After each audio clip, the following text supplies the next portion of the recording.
Evangelho de João, capítulo 6. Voltamos então ao Evangelho de João, capítulo 6, do versículo de número 48 até o versículo de número 59. Irmãos, lembrem-se que o Senhor Jesus ainda continua naquele diálogo. É certo que parece mais um monólogo do que um diálogo, porque são muitas as palavras de Cristo aqui, mas é um diálogo, porque há a palavra de Cristo, há a murmuração dos judeus, Cristo responde àquela murmuração, eles fazem pergunta, então que é um diálogo, um grande diálogo, uma grande conversa de Jesus e os seus opositores ali em Cafarnaum, aqueles judeus ali galileus em Cafarnaum. E nós continuamos este texto. E vocês lembram que nesta palavra de Cristo àqueles judeus, ele usa da metáfora o pão da vida. Lembra? O pão da vida, porque começa lá no capítulo 6, os homens o procurando por causa do pão que ele multiplicou, lembra? Senhor, onde você estava, Senhor? Nós estamos à procura de ti. Aí Jesus diz, vocês querem o pão que eu multipliquei. Vocês deveriam antes querer o pão que vem do céu, o pão da vida. E é ainda esse o tema desta grande conversa, onde Jesus explica ser ele e se apresenta nesta metáfora como o pão da vida, o pão que desceu do céu. Eu sou o pão que desceu do céu. E nós veremos então o que o Senhor Jesus tem a nos dizer sobre ser ele o pão da vida, na continuação deste diálogo com aqueles judeus. Então veja o versículo 48. Eu sou o pão da vida. Vossos pais comeram o maná no deserto e morreram. Este é o pão que desce do céu, para que todo o que dele comer não pereça. Eu sou o pão vivo que desceu do céu. Se alguém dele comer, viverá eternamente. E o pão que eu darei pela vida do mundo é a minha carne. Disputavam, pois, os judeus entre si, dizendo, como pode este dar-nos a comer a sua própria carne? Respondeu-lhes Jesus, em verdade vos digo, se não comerdes a carne do Filho do Homem, e não bebedes o seu sangue, não tendes vida em vós mesmos. Quem comer a minha carne e beber o meu sangue tem a vida eterna, e eu o ressuscitarei no último dia. Pois a minha carne é verdadeira comida, e o meu sangue é verdadeira bebida. Quem comer a minha carne e beber o meu sangue permanece em mim, e eu nele. Assim como o Pai que vive me enviou, e igualmente eu vivo pelo Pai, também quem de mim se alimenta, por mim viverá. Este é o pão que desceu do céu, em nada semelhante àquele que os vossos pais comeram e, contudo, morreram. Quem comer este pão, viverá eternamente. Estas coisas, disse Jesus, quando ensinava na sinagoga de Cafarnaum. Vamos orar? Ó Deus santo e bendito, ó Pai, neste domingo onde temos a Santa Ceia diante de nós, dá-nos a graça pela palavra do Senhor, a entender que não basta tomar do pão, tomar do vinho, mas é preciso se alimentar de Cristo. Aquilo para o qual, ou aquele para o qual a mesa aponta. Não nos dê, ó Pai, uma falsa segurança de que apenas por participar do sacramento nós estamos salvos. Mas que nós nos apropriemos de Cristo por meio da fé verdadeira. Que nós creiamos que Ele foi partido por nós, Ele se entregou por nós. E Ele nos substituiu na cruz, tomando sobre si a ira do Senhor que deveria vir sobre nós. Ajuda-nos além da mera letra, vermos a Cristo e este crucificado e ressuscitado por amor de nós. Abençoa-nos então, conduz-nos pelo Teu Santo Espírito. Perdoa os nossos pecados. Em nome de Jesus nós oramos. Amém. Meus irmãos, como nós oramos ao Senhor, nós estamos diante da mesa do Senhor hoje.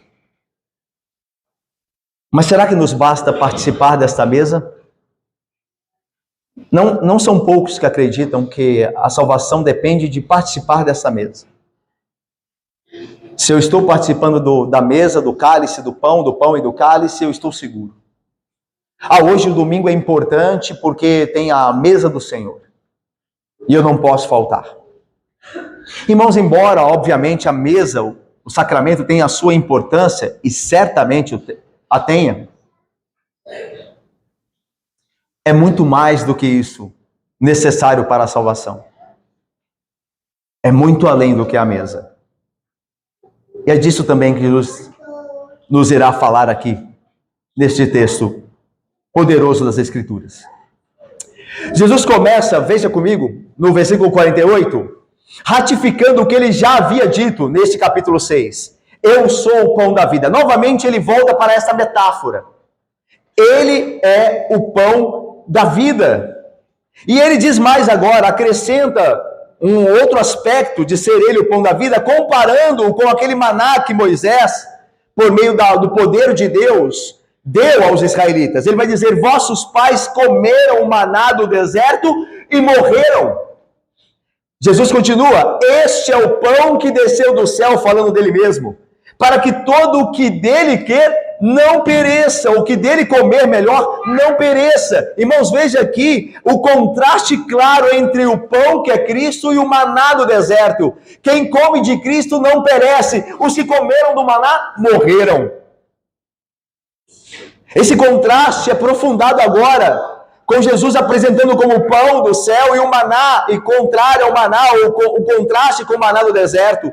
O maná do deserto conseguiu manter a vida física daqueles israelitas em certas circunstâncias, porque os alimentara por um período, não é verdade? Os israelitas no deserto foram alimentados pelo maná, certo? E eles viveram em certas circunstâncias. O maná prolongou a vida deles até certo limite. Mas o maná não era suficiente, aquele pão terreno não era suficiente. Por que não era? Ora, eles todos morreram. É o que diz o versículo 49. Eles comeram e morreram. Comeram do maná e morreram. Mas quem se alimenta do pão que desceu do céu não perecerá. Jesus é este pão.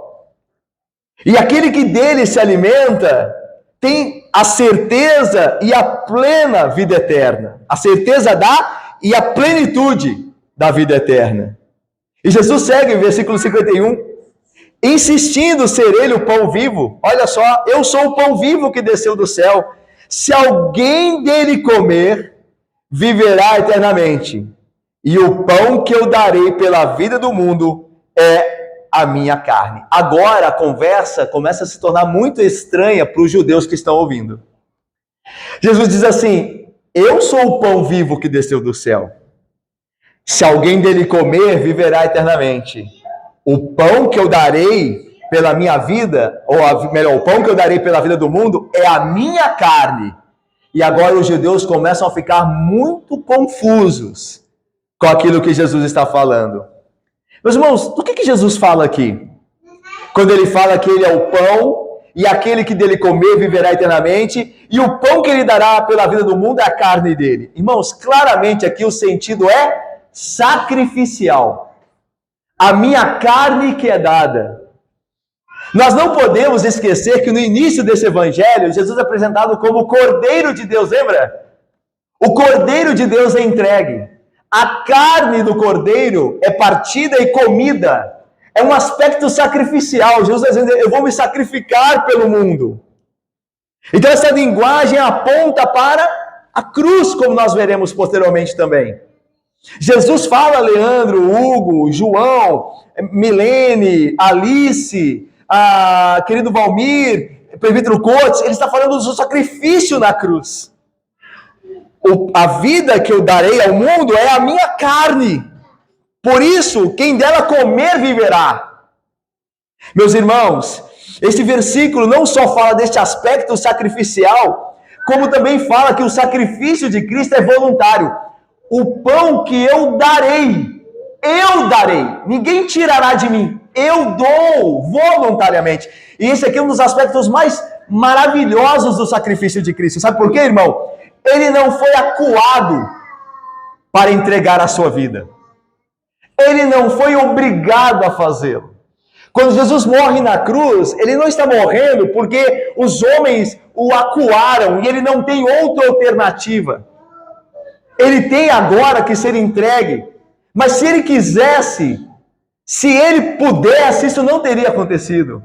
De forma alguma. Jesus, ele dá a sua vida. Ele o faz voluntariamente. Tanto que o texto diz, o pão que eu darei, eu é que dou. Mais à frente, no Evangelho de João, Jesus vai dizer, a minha vida eu dou, ninguém tira de mim. Eu dou voluntariamente. Eu tenho tanto poder para dá-la como para reavê-la. Quando Jesus está ali no Getsemane, naquela hora derradeira, e os seus algozes, os seus opositores entre os judeus chegam com a turba de guardas para o prender, para colocar as mãos sobre ele, Pedro, tirando da espada, tenta impedir, vocês se lembram? Como diz o Evangelho? E Jesus diz a Pedro, guarda a espada. Você não sabe que se eu quisesse, eu pediria ao meu Pai, uma legião de anjos viria e destruiria todos aqui. Eu tenho poder para guardar a minha vida. Se eu quiser, ninguém fará mal nenhum sobre mim. Não virá mal nenhum sobre mim, ninguém me fará mal. Mas eu quero dar a minha vida. Eu a dou espontaneamente. Esse aspecto é poderoso em Cristo, irmãos. Cristo não é alguém que foi acuado, alguém fraco, é alguém que dá a sua vida. Tem poder para dar e, como fez, tem poder para reavê-la, porque ressuscitou dos mortos. Nós não estamos lidando com um herói fracassado. Alguém que foi, como dissemos anteriormente, acuado e não tinha outro caminho senão a cruz. É alguém que escolheu a cruz. É alguém que voluntariamente foi até ela. É diferente de nós que sofremos porque não queremos. Os sofrimentos vêm sobre nós. As dificuldades vêm sobre nós. Mas Cristo não. Ele foi à cruz. Ele deu a sua vida. Outro aspecto aqui não é só o sacrificial, o voluntário. Como nós vimos, a linguagem é sacrificial, eu darei a minha vida. É voluntário porque eu é que darei. Mas é também substitutivo esse sacrifício. Porque ele diz, eu darei a minha vida pelo mundo. E o pão que eu darei pela vida do mundo, ou seja, Jesus vai morrer no lugar daqueles que são seus em todo o mundo. Aqui não quer dizer, irmãos, que Jesus vai salvar o mundo. A Bíblia diz que nem todos serão salvos.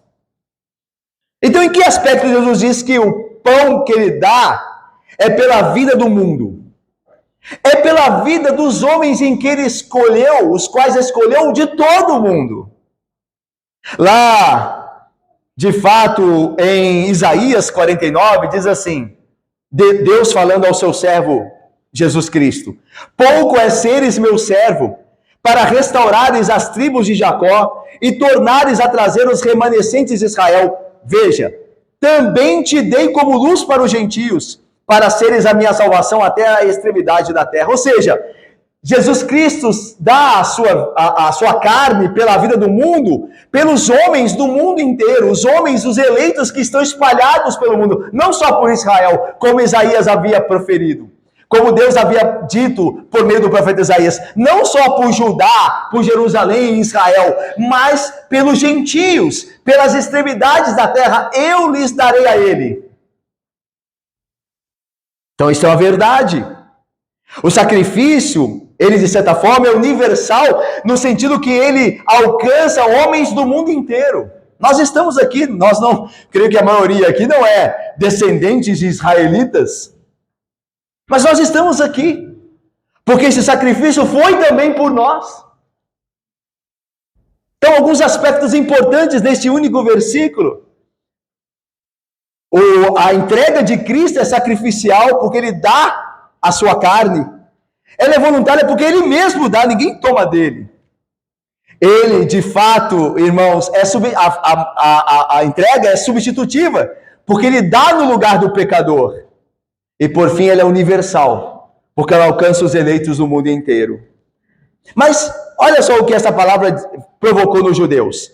Disputavam, versículo 52, disputavam, pois, os judeus entre si, dizendo, como este pode dar-nos a comer a sua própria carne? Irmãos, seria uma estupidez aqui, como parece ser o caso dos judeus, aqui no versículo 52, pressupor que Jesus estava falando literalmente. Eu vou dar minha carne para vocês comerem. Jesus estava promovendo o canibalismo. Ele seria o prato principal. Eu vou dar a minha carne para vocês comerem. Seria estupidez entender assim literalmente, mas é isso que eles estão fazendo. Eles estão entendendo literalmente. Eles estão trazendo as coisas do céu, os significados espirituais para a terra, para aquilo que é carnal. Eles não conseguem compreender mais do que a carne lhes permite. E aqui uma aplicação, irmãos, para nós. A verdade é que os homens caídos, eles têm uma doentia inclinação, uma ansiedade perversa, de atribuir sempre que possível um sentido carnal àquilo que é espiritual. Lembra que não é a primeira vez que Jesus conversa com alguém e a pessoa vai entender aquilo que ele fala espiritualmente de forma terrena. Lembra de Nicodemos? Você tem que nascer de novo, Nicodemos. Como é que eu posso voltar ao ventre materno? Lembra da mulher samaritana? Olha, se você tomar da água que eu lhe der, mas você, Senhor, como você vai cavar? É muito fundo. Está vendo essa inclinação que nós temos de entender tudo que é espiritual e reduzir o que é espiritual a algo visível, a algo terreno? Nós, muitas vezes, irmãos, Deus nos guarde, mas nós podemos. Nós muitas vezes nos esforçamos ao máximo para transformar a religião em uma questão apenas de formalidade e cerimônias, de obras e realizações. Então, nós entendemos, por exemplo, que nós somos salvos se nós viermos à igreja. Viermos junto com a igreja adorarmos a Deus. Nós entendemos que basta tomar aqui da mesa, do pão e do cálice e pronto, já cumprimos a nossa parte, estamos bem com Deus. Nós entendemos muito pouco, nós praticamos um redencionismo muito forte. A ideia de entender que tudo é visível. E é claro que é importante estar com a igreja nos dias separados, como nós estamos aqui. A Bíblia o ordena. É claro que é importante participar da mesa, mas é muito além disso. É muito mais do que isso.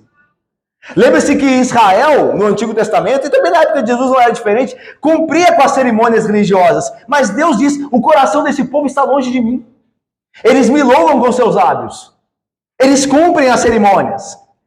Mas o coração deles está longe. É a ideia de fato, entender tudo que é espiritual apenas por aquilo que é terreno, visível, sensitivo.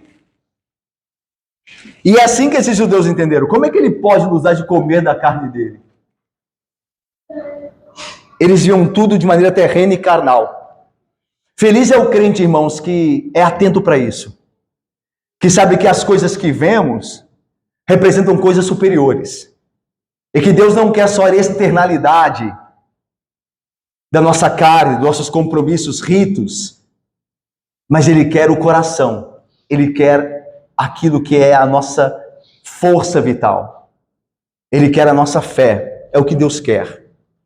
Mas vamos mais. Jesus responde a esta pergunta toda, essa disputa toda dos judeus, achando que Jesus lhes falara literalmente. Ele vai dizer, em verdade, versículo 53, vamos ler juntos? Leiamos. Em verdade vos digo.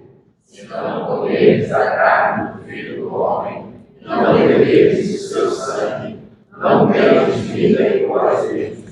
Leiamos o 54 também, por favor. Quem comer a minha carne e beber o seu sangue, tem a vida eterna, e eu ressuscitarei com justiça. Jesus volta a repetir aquilo que ele falara no versículo 51. Ele disse no versículo 51, se alguém dele comer do pão que desceu do céu, viverá eternamente.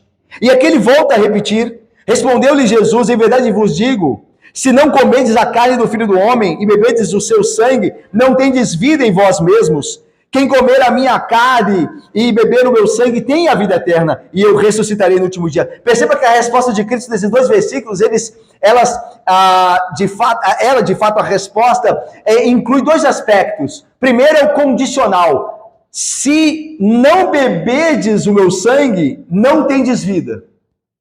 Então a espécie, no primeiro sentido, é condicional. Se vocês não fizerem isso, vocês não terão aquilo.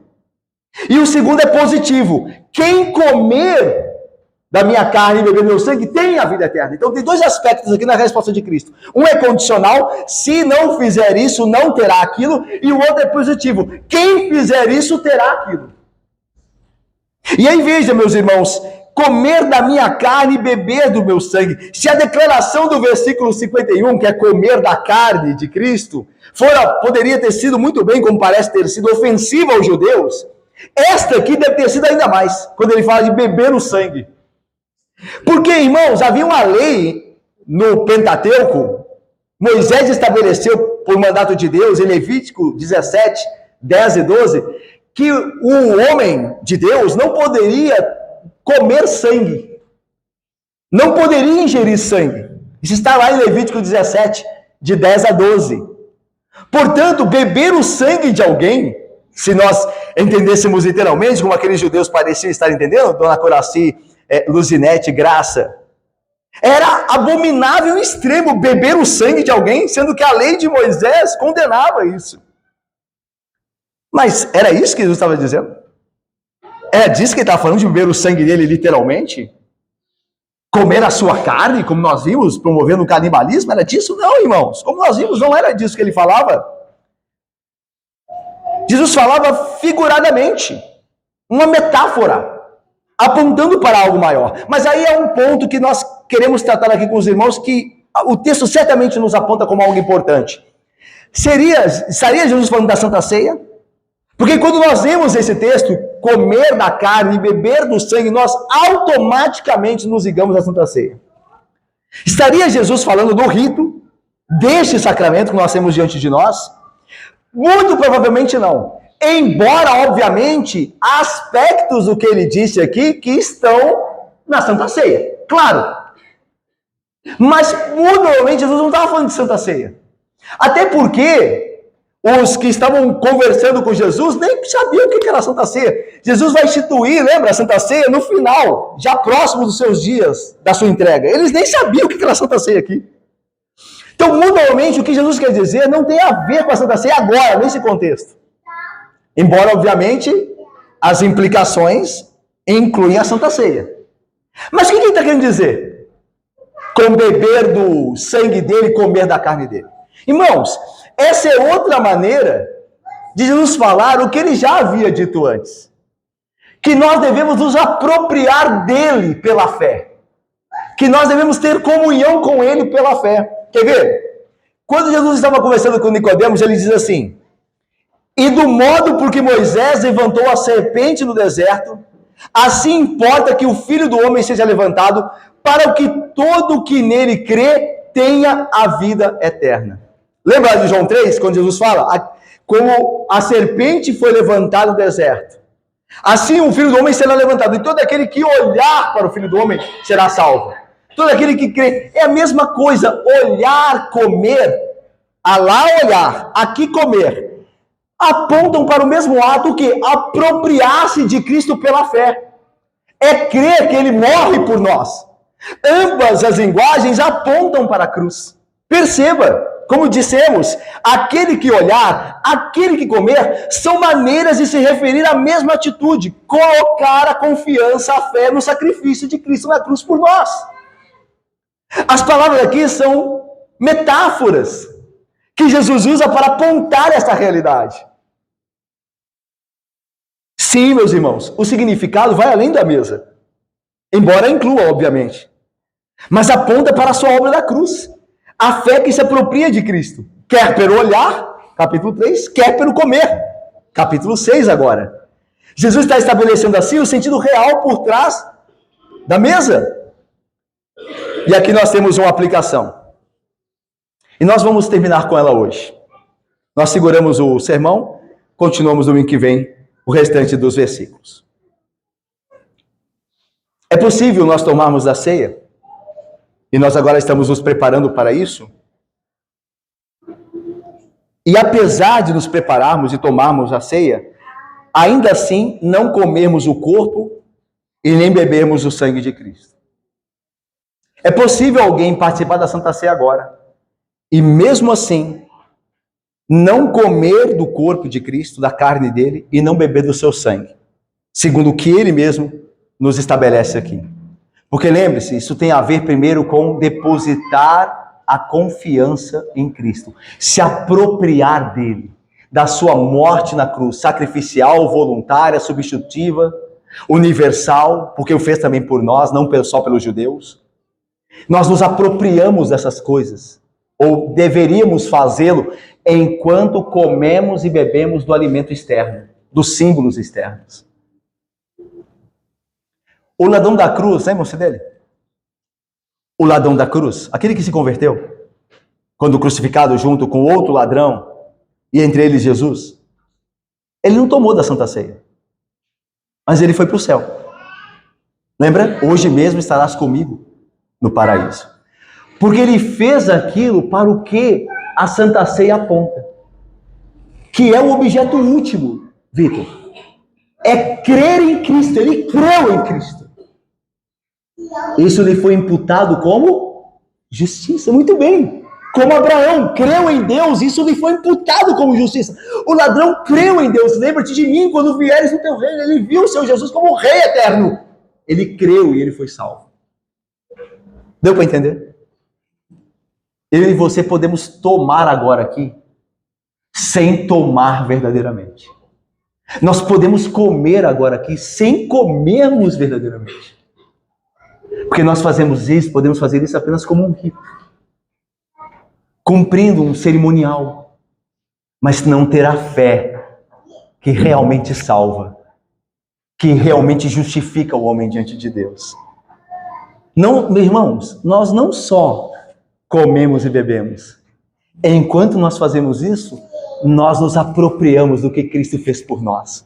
Nós olhamos os elementos, eles nos ativam a memória para nos lembrarmos do sacrifício de Cristo por nós. E nós nos apropriamos dele. Ele morreu por nós. Ele nos substituiu. Ele pagou a nossa dívida. Ele recebeu o castigo que estava sobre nós. Nós agora temos nele vida eterna. Ele é a paz com Deus. Ele é a nossa paz, a nossa justiça. E assim nós nos apropriamos de Cristo enquanto comemos. Então nós assim verdadeiramente comemos a sua carne e bebemos o seu sangue. Quando ele passa a ser a nossa justiça, quando ele passa a ser tudo para nós, a nossa vida, a vida de nós pecadores. Assim, nós terminamos aqui o texto e voltaremos, se Deus quiser, domingo que vem. Continuaremos. Agora nós vamos nos preparar para verdadeiramente, com a graça de Deus, comermos e bebermos.